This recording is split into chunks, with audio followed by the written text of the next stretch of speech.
Good morning 9th class. आज आप बच्चे चैप्टर स्टार्ट करना वा चैप्टर नंबर 4। चैप्टर का नेम हैगा अपने को linear equation in two variable. की नेम आ linear equation in two variable. हाँ जी, सब तो पहले आप गल करते हैं लीनियर। इस चैप्टर का नाम लीनियर ही क्यों पिया, ठीक है। तो तुम देखोगे इस चैप्टर के अंदर जिन्नियां भी इक्वेशन आनगियां मोस्टली इस फॉर्म के अंदर होंगियां ax plus by plus c is equal to 0। ये बिल्कुल अपने को जनरल फॉर्म आ किसी भी लीनियर इक्वेशन की। हुण इहनूं आपां लीनियर क्यों बोल रहे हैं बच्चे, ध्यान दो। ये अंदर जिहड़े भी तुहाडे कोल x ते y यूज हो रहे हैं, ठीक है, x ते y यूज हो रहे हैं, उन्हां दी हाईएस्ट पावर अपने को कितनी काम करती पई आ 1। ते जदों भी अपने को x या y किसी दी भी हाईएस्ट पावर 1 हुंदी है, मतलब उत्थे अपने को कीवर्ड यूज करते हैं आपां लीनियर, ठीक है। तो अपने को एक्स वाई के अंदर एक स्टेटमेंट लिखी हुई है जिहदे करके आप की बोलते हैं लीनियर इक्वेशन। हुण इहनूं आपां टू वेरिएबल क्यों बोलते हैं, क्योंकि ये अंदर तुहाडे को एक्स भी यूज हो रहा वा, वाई भी यूज हो रहा वा, ठीक है। जे अपने को एक्स भी यूज हो रहा, वाई भी यूज हो रहा, मतलब अपने को वेरिएबल कितने काम करते पे, दो वेरिएबल काम करते पे। तां करके इस चैप्टर का नेम की होगा अपने को linear equation in two variable. भी तुहाडे को दो वेरिएबल्स ने तो दोनों की ही हाईएस्ट पावर कितनी काम करती पई अपने को 1, ठीक है जी। चैप्टर का नेम है, चैप्टर का की अपने को linear equation in two variable. हाँ जी, हुण जे आपां गल करिए एक्सरसाइज 4.1 की, यदि अपने को पहली स्टेटमेंट की है the cost of a notebook is twice the cost of a pen, ठीक है। कहते एक नोटबुक की जी कॉस्ट आ वो ट्वाइस आ पेन की कॉस्ट नालों। मान लो तुसीं किसी शॉप पे गए हो, ठीक है, तुसीं देखा उत्थे एक पेन की कॉस्ट कितनी आ 5 रुपए। तो जे मैं तुहानूं पुछा नोटबुक की कॉस्ट कितनी होगी, हिंट किया ट्वाइस, यानी कि अपने को उस नोटबुक की कॉस्ट कितनी होगी 10 रुपीज, ठीक है। जे पेन तुहाडा 10 का है, मतलब नोटबुक कितने की होगी 20, 2 मल्टीप्लाई 10। जे पेन तुहाडे को 15 का है, इसका मतलब नोटबुक कितने की होगी 2 मल्टीप्लाई 15 30। जे पेन तुहाडे को 20 रुपीज का है, मतलब नोटबुक की कॉस्ट कितनी होगी अपने को 2 मल्टीप्लाई 20, यानी कि होगा अपने को 40, ठीक है। तो हिंट ये दिता है भी जी नोटबुक की कॉस्ट है वो हमेशा पेन नाल की होगी अपने को डबल। कहते write a linear equation in two variable to represent this statement. तो कहते इस स्टेटमेंट को तुसीं लीनियर इक्वेशन के अंदर एक्सप्रैस करना, ठीक है। हुण तुहानूं तुहाडी बुक ते ही हिंट लिखा होया वा भी तुसीं नोटबुक की कॉस्ट नूं एक्स लैट करना वा ते पेन की कॉस्ट नूं वाई लैट करना वा। जे लिखा होया वा तुहानूं उस अकॉर्डिंग ही लैट करना पऊगा। तो असीं मान लैंदे आ first question, let cost of a pen, जिहड़ा एक पेन आ कॉस्ट कितने रुपीज आ बच्चे 22 रुपीज, ठीक है। इसी तरह आप लैट कर लेने भी जी मेरी नोटबुक आ वो कॉस्ट अपने को कितनी दी हुई है बच्चे एक्स रुपीज, ठीक है। अकॉर्डिंग टू स्टेटमेंट आपको की बोलिया वा भी जी नोटबुक की कॉस्ट आ यानी कि जो एक्स आ वो कॉस्ट के बराबर आ, पेन की कॉस्ट तो ट्वाइस आ यानी कि डबल आ, यानी कि असं 2 मल्टीप्लाई वाई, यानी कि आप लिख सकते हैं x is equal to 2y, ठीक है। जे होर आप सेट करके लिख सकते प्लस का 2y, इधर की आ गया अपने को माइनस आ x minus 2y is equal to 0, यानी कि मेरे को की आ गई लीनियर इक्वेशन। आपको ये अंदर ही एक्सप्रैस करने बोलिया सीगा, ठीक है। सेकंड क्वेश्चन की है express the following equation in the form of ax plus by plus c is equal to 0। कहते सब तो पहला तो अपनी लीनियर इक्वेशन इस फॉर्म के अंदर एक्सप्रैस करना वा, ठीक है। बाद जो indicate the value of a b and c in each case, तो हरेक केस के अकॉर्डिंग तुसीं मैनूं a की वैल्यू, b की वैल्यू ते c की वैल्यू नूं फाइंड करके देना वा। चलो देख लेने। सब तो पहले इन्ना ध्यान रखियो भी आपको ax plus by plus c is equal to 0 की फॉर्म के अंदर एक्सप्रैस करना वा, ठीक है। 8 पार्ट नहीं आप 2-3 पार्ट के नाल असीं आपां एक्सप्रैस कर पाएंगे। हुण मेरे को जो सैकेंड का मान लो फर्स्ट पार्ट की आ 2x plus 3y is equal to 9.35 बार, ठीक है। हम सब तो पहले तो देखो भी जो कॉन्स्टेंट आ वो इज इक्वल टू दूसरी साइड पे पिया वा, ठीक है। जबकि आपको क्या से अपनी जनरल फॉर्म की होंगी है ax plus by plus c is equal to 0, यानी कि जो कॉन्स्टेंट आ वो इस साइड पे होना जरूरी है। तो सब तो पहले असं करते हैं 2x प्लस 3y प्लस का 9.35 बार, इधर का हो जाएगा माइनस का माइनस 9.35 बार इज इक्वल टू 0, ठीक है। हुण तुसीं इहनूं कंपेयर करो बच्चे अपनी इक्वेशन नाल, compare with ax plus by plus c is equal to 0। जब तुसीं कंपेयर किया a की वैल्यू तुहाडे को कितनी आ गई 2, b की वैल्यू कितनी आ गई अपने को 3 ते c की वैल्यू कितनी आ गई अपने को कंपेयर करके माइनस 9.35 बार। माइनस के साइन को हमेशा तुसीं नाल रीड करके चलना, ठीक है।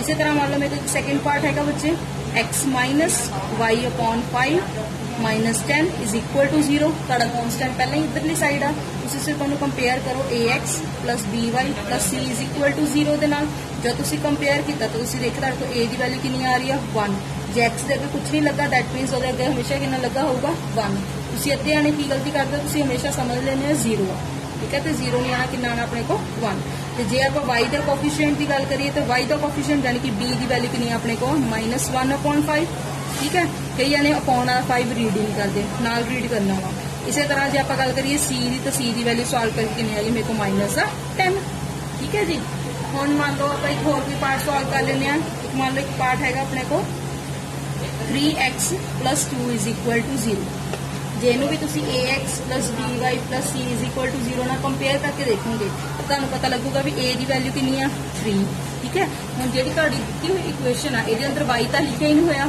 ਜੇ y ਇਹਦੇ ਅੰਦਰ ਨਹੀਂ ਲਿਖਿਆ ਹੋਇਆ ਤਾਂ ਮਤਲਬ ਇੱਥੇ y ਦਾ ਕੋਫੀਸ਼ੀਐਂਟ ਕਿੰਨਾ ਹੋਊਗਾ 0 ਇਹਦਾ ਮਤਲਬ b ਦੀ ਵੈਲਿਊ ਮੇਰੇ ਕੋਲ ਕਿੰਨੀ ਕੰਮ ਕਰ ਰਹੀ ਹੈ ਬੱਚੇ 0 ਠੀਕ ਹੈ ਤੇ ਜੇ ਮੈਂ ਆਪਾਂ c ਦੀ ਵੈਲਿਊ ਕੰਪੇਅਰ ਕਰੀਏ ਤਾਂ ਸੋਲਵ ਕਰਕੇ c ਦੀ ਵੈਲਿਊ ਕਿੰਨੀ ਆਉਂਦੀ ਹੈ ਆਪਣੇ ਕੋਲ 2 ਠੀਕ ਹੈ ਇਸੇ ਤਰ੍ਹਾਂ ਤੁਸੀਂ ਆਪਣੇ ਰੈਸਟ ਆਫ ਦੀ ਪਾਰਟ ਵੀ ਸੋਲਵ ਕਰ ਸਕਦੇ ਹੋ ਸਾਰਿਆਂ ਨੂੰ ਤੁਸੀਂ ax by c is equal to 0 ਨਾਲ ਕੰਪੇਅਰ ਕਰਨਾ ਫਿਰ ਉੱਥੇ ਤੁਸੀਂ ਆਪਣੀ a ਦੀ ਵੈਲਿਊ b ਦੀ ਵੈਲਿਊ ਔਰ c ਦੀ ਵੈਲਿਊ ਵੀ ਫਾਈਂਡ ਕਰ ਲਿਓ ਠੀਕ ਹੈ ਹਾਂਜੀ ਹੁਣ ਆਪਣੇ ਕੋਲ ਕੁਐਸਚਨ ਆ ਉੱਤੇ ਕਹਿੰਦੇ which one of the following option is true and why ਕਹਿੰਦੇ ਆਪਣੇ ਕੋਲ ਕੁਐਸਚਨ ਦਿੱਤੀ ਹੋਈ ਆ ਵਿੱਚ y is equal to 3x plus 5 ਕਹਿੰਦੇ ਇਹਦਾ ਯੂਨੀਕ ਸੋਲੂਸ਼ਨ ਆ ਓਨਲੀ 2 ਸੋਲੂਸ਼ਨ ਆ ਕਿ ਇਨਫਾਈਨਾਈਟਲੀ ਮੈਨੀ ਸੋਲੂਸ਼ਨ ਆ ਵੀ ਇਹਦੇ ਕਿੰਨੇ ਸੋਲੂਸ਼ਨ ਨਿਕਲ ਸਕਦੇ ਆ ਤੇ ਇਹ ਇਹਨਾਂ ਚੋਂ ਕਿਹੜਾ ਆਪਸ਼ਨ ਸਹੀ ਆ ਤੇ ਕਿਉਂ ਠੀਕ ਹੈ ਚਲੋ ਹੁਣ ਯੂਨੀਕ ਸੋਲੂਸ਼ਨ ਦਾ ਕੀ ਮਤਲਬ ਹੁੰਦਾ ਵੀ ਜੇ ਮੈਂ ਇਸ ਪੁਆਇੰਟ ਨੂੰ ਸੋਲਵ ਕਰੂੰਗੀ ਤੇ ਇਹਦਾ ਸਿਰਫ ਇੱਕੋ ਆਨਸਰ ਆਊਗਾ ਠੀਕ ਹੈ ਓਨਲੀ 2 ਸੋਲੂਸ਼ਨ ਮਤਲਬ ਇਹਦੇ ਵੱਧ ਤੋਂ ਵੱਧ ਸਿੰਪਲ 2 ਆਨਸਰ ਆ ਸਕਦੇ ਆ ਇਨਫਾਈਨਾਈਟਲੀ ਮੈਨੀ ਮਤਲਬ ਜਿੰਨੇ ਮਰਜ਼ੀ ਸੋਲੂਸ਼ਨ ਕੱਢ ਲਓ ਨਹੀਂ ਆ ਸਕਦੇ ਆ ਠੀਕ ਹੈ ਤਾਂ ਤੁਸੀਂ ਦੇਖ ਲਓ y is equal to 3x plus 5 y is equal to 3x plus 5 ਠੀਕ ਹੈ ਤਾਂ ਤੁਸੀਂ ਖੁਦ x ਜਾਂ y ਦੇ ਇਦਾਂ ਦੀਆਂ ਵੈਲਿਊਜ਼ ਸੋਚਣੀਆਂ ਨੇ ਜਿਹਦੇ ਨਾਲ ਤੁਸੀਂ ਇਸ ਰਿਜ਼ਲਟ ਨੂੰ ਸੈਟੀਸਫਾਈ ਕਰ ਸਕੋ ਵੀ ਇਹਦੇ ਇਨਫਾਈਨਾਈਟਲੀ ਮੈਨੀ ਸੋਲੂਸ਼ਨ ਹੋਣਗੇ ਯੂਨੀਕ ਸੋਲੂਸ਼ਨ ਹੋਣਗੇ ਜਾਂ ਆਪਣੇ ਕੋਲ ਦਾ ਕੋਈ ਵੀ ਸੋਲੂਸ਼ਨ ਨਹੀਂ ਹੋਊਗਾ ਜਾਂ ਬਹੁਤ ਸਾਰੇ ਸੋਲੂਸ਼ਨ ਹੋਣਗੇ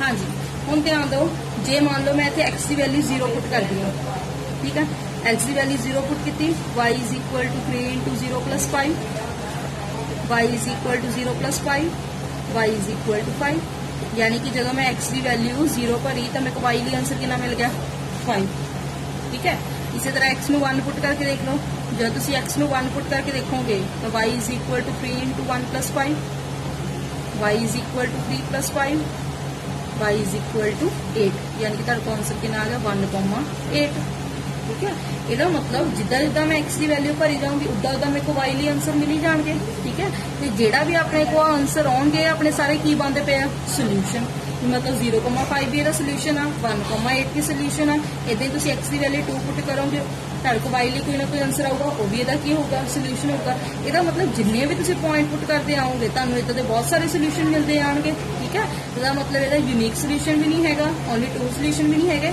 ਇਹਦੇ ਇਨਫਾਈਨਾਈਟਲੀ ਮੈਨੀ ਸੋਲੂਸ਼ਨ ਆ ਆਪਣੇ ਕੋਲ ਠੀਕ ਹੈ ਕਲੀਅਰ ਸਭ ਨੂੰ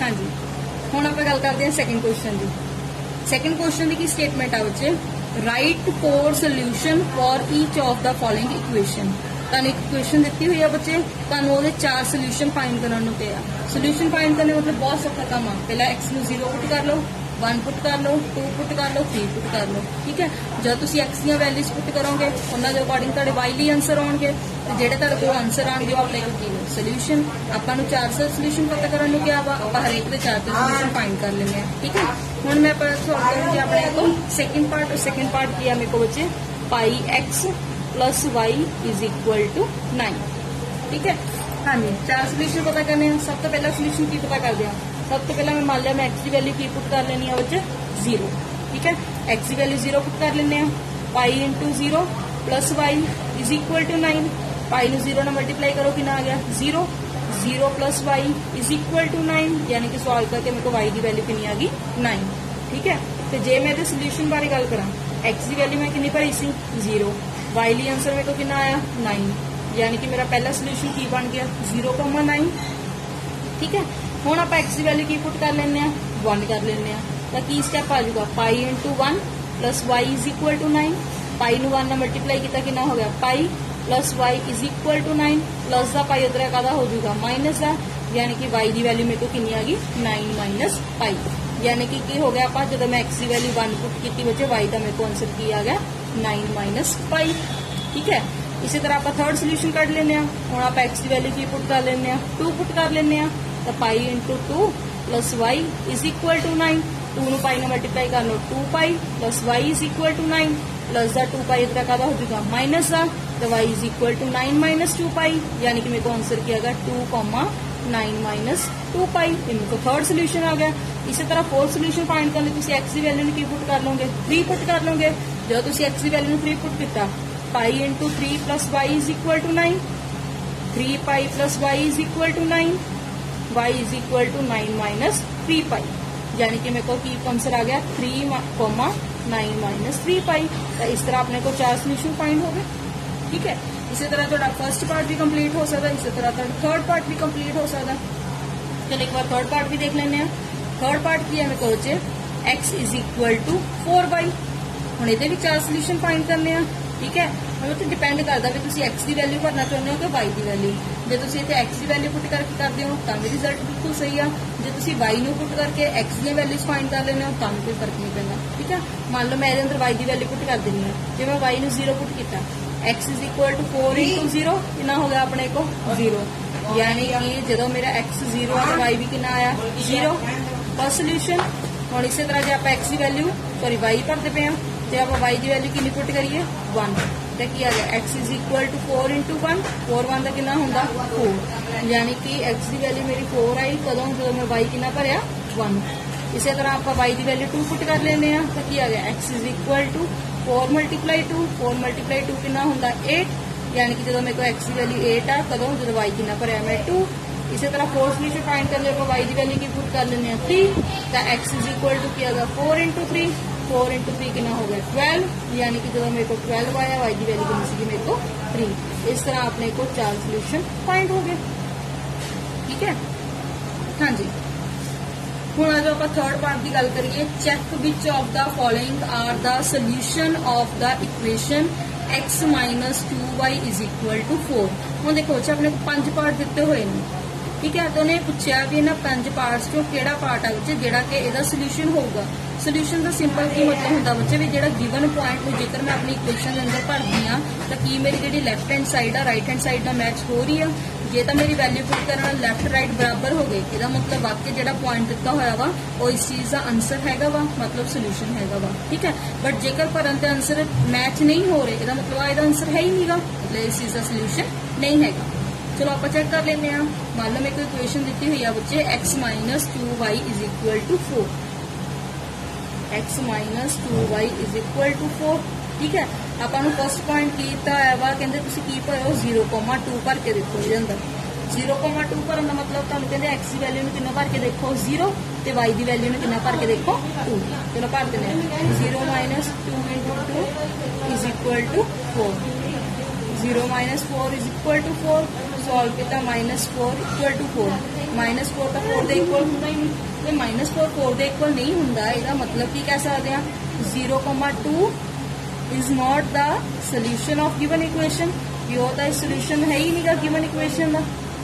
ठीक है तो जे आप गल करिए सैकेंड पार्ट की हम सैकेंड पार्ट मान लो मैंने दिता है 4,0 चलो चेक कर लेने भी 4,0 इन सोल्यूशन है कि नहीं तो कहते एक्स की वैल्यू कितनी भर के देख लो 4 वाई की वैल्यू कितनी भर के देख लो 0। चलो भर लेने 4 minus 2 into 0 is equal to 4 4 minus 0 is equal to 4 4 is equal to 4। लो जी मेरा लेफ्ट राइट बराबर हो गया जी मेरा लेफ्ट राइट बराबर हो गया इसका मतलब की हो गया 4,0 is the solution of given equation भी होता है सोल्यूशन निकल आया। ठीक है इसी तरह जो मैं एक होर पार्ट में डिस्कस करा फोर्थ पार्ट में √2 मल्टीप्लाई 4 √2 चेक करना भी यह दिती हुई इक्वेशन का सोल्यूशन हैगा कि नहीं हैगा। चलो कर लेने एक्स की वैल्यू कितनी भरनी आप √2 वाई की वैल्यू आप कितनी भरनी है 4√2 कर लेने आप 2 minus 2 into 4 into √2 is equal to 4 √2 minus 8√2 is equal to 4। ये मुझे कुछ नहीं है तो 1 है। 1√2 जो 8√2 माइनस कितने 7√2, पर 7√2 तो 4 के इक्वल होंगे ही नहीं। जो नहीं होंगे यदा मतलब की कह सकते आप √2, 4√2 is not the solution of given equation. ये तो सोल्यूशन है ही नहीं गा किसी भी गिवन इक्वेशन का। ठीक है, हुण अज गल करते हैं फोर्थ सम की। फोर्थ सम की है बच्चे कहते फाइंड द वैल्यू ऑफ के की वैल्यू कहते तुम फाइंड करके दो। एक्स की वैल्यू 2 आ, वाई की वैल्यू 1 आ। ये तुम दसता कि सोल्यूशन आ। सोल्यूशन का की मतलब आ भी एक्स की वैल्यू 2 भर देनी है, वाई की वैल्यू 1 भर दो। तुहाडे कोल जिहड़ा सॉल्व करके आंसर आ गया किहड़ा आंसर होगा के का। ठीक है, सोल्यूशन का हमेशा मतलब याद रखो भी जिहड़ा दिता होया पॉइंट आ उन्हें तुसीं गिवन इक्वेशन के अंदर पुट करना होंदा। चलो हुण आपां ने इक्वेशन की दित्ती है बच्चे 2x plus 3y is equal to के तुहाडी मेन इक्वेशन आ। ये अंदर कहते एक्स की वैल्यू 2 तो वाई की वैल्यू 1 तुहाडा की है सोल्यूशन। सोल्यूशन का मतलब वैल्यू पुट कर दिए 2 × 2 प्लस 3 × 1 इज इक्वल टू के 2 to the 4 3 1 the 3 is equal to के 7 इज इक्वल टू के। सॉल्व करके के की वैल्यू कितनी आ गई 7। असीं भी तो यही कटना चाहते सी। ठीक है, यानी कि जब मैं एक्स की वैल्यू 2 तो वाई की वैल्यू 1 भरी अपनी इक्वेशन के अंदर तो मेरे को के की वैल्यू कितनी मिल गई 7। हाँ जी, आज आप गल करिए 4.3। 4.3 के अंदर किया बच्चे अपने को कहते draw the graph of each of the following linear equation in 2 variables. तुहानू कहते एक लीनियर इक्वेशन दी है 2 वेरीएबल्स ये तुसीं ग्राफ बनाने। ग्राफ बनाने सौखा काम भी होंदा है ते इंपॉर्टेंट काम भी है। चलो देख लेने अपने को दिता है बच्चे x + y is equal to 4। सब तो पहला कहते हैं तुसीं x + y is equal to 4 के लिए ग्राफ ड्रॉ करो। ठीक है, ग्राफ ड्रॉ करने वाला सेम काम उदा ही है जिदा तुसीं सोल्यूशन फाइंड करते हो। ठीक है, बस ये अंदर तुहानू 2 पॉइंट पुट करने होंगे। तो काम करने का तरीका की है, सब तो पहला करो तुसीं x की वैल्यू 0 पुट कर लो। ठीक है, जो x की वैल्यू 0 पुट की 0 + y is equal to 4। Solve करके तुहाडे कोल y की वैल्यू कितनी आ गई 4। यानी कि जदों तुसीं x नू 0 भरिया y कितना आ गया 4। ठीक है, चलो इस तरह करते मैं तुहाडी कॉपी नाल थोड़ा डिफरेंट करवाउण लगी हाँ। दूजी बार आप एक्स की वैल्यू 1 भर लेने। ठीक है, 1 भर लिया 1 + y is equal to 4, y is equal to 4 - 1, y is equal to 3। यानी कि जो मैं एक्स की वैल्यू 1 भरी मेरे को y कितना आ गया 3। ठीक है, ये अंदर तुसीं सिर्फ नॉर्मली 2 सोल्यूशन कढ़िया करने। चलो आप इस चीज़ का ग्राफ देख लेने। आ मेरी एक्स एक्सिस है तुहानू सबनू पता ही आ, ये अपने को की होंदी है वाई एक्सिस। ठीक है, स्केलिंग तुहाडे हाथ च, तुसीं देख लो किन्ने किन्ने दा गैप लेना। मेरा 1 का गैप नहीं सर जाना वा। आ 1 आ मान लो, आ 2 आ 3 आ 4 आ। इधर भी मेरे को मान लो 1 आ 2 आ 3 4। तुहानू पता इधर साइड नैगेटिव पॉइंट होंगे -1 -2 -3। इधरली साइड अपने को -1 -2 -3। हम सानू की बोलिया सी भी एक्स की वैल्यू 0 आ ते वाई की वैल्यू कितनी है 4। एक्स की वैल्यू 0 मतलब काम किहड़ी एक्सिस ते हो रहा एक्स एक्सिस ते। वाई की वैल्यू 4 आ यानी कि वो पॉइंट कितने पे अपने को एक्स एक्सिस के बिल्कुल ऊपर पिया वा, यानी कि वो पॉइंट मेरे को की हो गया 0,4। तो दूसरी बार बोला एक्स की वैल्यू 1 ले लो। हम तुम ले लो एक्स की वैल्यू 1 इतों आ, इतों एक लाइन ड्रॉ करनी शुरू करो डॉटेड।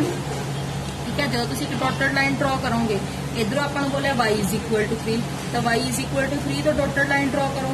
जिथे दोनों लाइन आपस में टकरा गई यानी कि मेरे को पॉइंट किया 1,3। तुहानू हमेशा एक लाइन ड्रॉ करने के लिए सिर्फ 2 पॉइंट चाहिए होंगे। तुहानू दोनों पॉइंट मिलके स्केल की हेल्प नाल तुसीं एक लाइन ड्रॉ कर लोगे।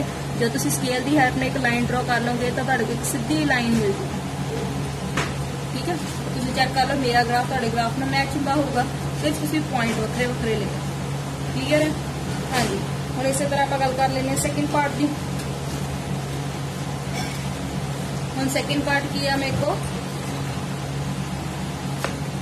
x - y is equal to 2। ठीक है, ये अंदर भी की करते हैं आप सब तो पहला x की वैल्यू 0 पुट कर लोगे। ठीक है, 0 - y is equal to 2 -y is equal to 2 यानी कि y इज इक्वल टू -2। ठीक है, यानी कि जब मैं x 0 पुट y की वैल्यू कितनी आ गई मेरे को -2। ठीक है, इसी तरह हम आप कर लेने x नू 1 पुट कर लेने 1 - y is equal to 2 -y is equal to 2 - 1 -y is equal to 1 y is equal to -1। यानी कि जो मैं x1 पुट किया तो मेरे को y कितना आया -1। चलो ग्राफ ड्रॉ कर लेने ਇਹਦਾ भी। आ मेरी की आ गई उसे x एक्सिस, आ मेरी की आ गई मेरे को y एक्सिस। ठीक है जी, गैप फिर 1 1 का ले लेने 1 2 3 4 -1 -2 -3 -4 -1 -2 -3 1 2 3। ठीक है, x की वैल्यू 0 यानी कि आप y एक्सिस से चलना, y की वैल्यू कितनी है मेरे को -2 यानी कि पॉइंट आ गया, पॉइंट होगा मेरे को 0, फिर अपने x की वैल्यू 1 सी बच्चे, उस अकॉर्डिंग y की वैल्यू -1 आ गई, आ पॉइंट मिल गया, दोनों के पास कर दी लाइन ड्रॉ कर ली तो देखिएगा ग्राफ भी ਤੁਹਾਡੇ ग्राफ में मैच हो जाएगा। ठीक है, इसी तरह अपने को थर्ड पार्ट भी सॉल्व हो जाएगा तो फोर्थ पार्ट भी सॉल्व हो जाएगा। हाँ जी, और इस बाद अपने को क्वेश्चन है third question, if the point 3,4 lies on the graph. हूँ इन्हें दसता भी जो 3,4 पॉइंट है तो ग्राफ के उत्ते लाई करता गया। लाई करने का सिंपली मतलब की है भी जो 3,4 आ तुम उन्होंने अपनी इक्वेशन के अंदर भर सकते हो। ठीक है, lies on the graph of equation 3y = ax + 7 find the value of a। तो सिंपल लाइज करने का मतलब x की वैल्यू तुम 3 पुट करनी है, y की वैल्यू 4 करनी है अपनी इक्वेशन के अंदर। ठीक है, इक्वेशन की दी है अपने को 3y = ax + 7। ठीक है, तुम की करो अपनी x की वैल्यू 3 पुट कर लो, y की वैल्यू 4 पुट कर लो, भर लेने 3 × 4 a × 3 + 7 3 4 12 3a + 7 10 का 7 इधर का हो जाएगा माइनस आ सॉल्व करके कितना आ गया 5 = 3a यानी कि किया गया 5/3 = a। ठीक है, यानी कि सॉल्व करके मेरे को a की वैल्यू कितनी आ गई 5/3। ठीक है, ये अपना 4th चैप्टर खत्म होगा।